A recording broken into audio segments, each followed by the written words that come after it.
أعوذ بالله من الشيطان الرجيم.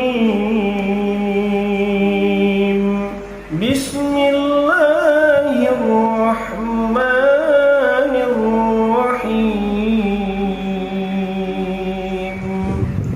تبارك الذي بيده الملك وهو على كل شيء قدير.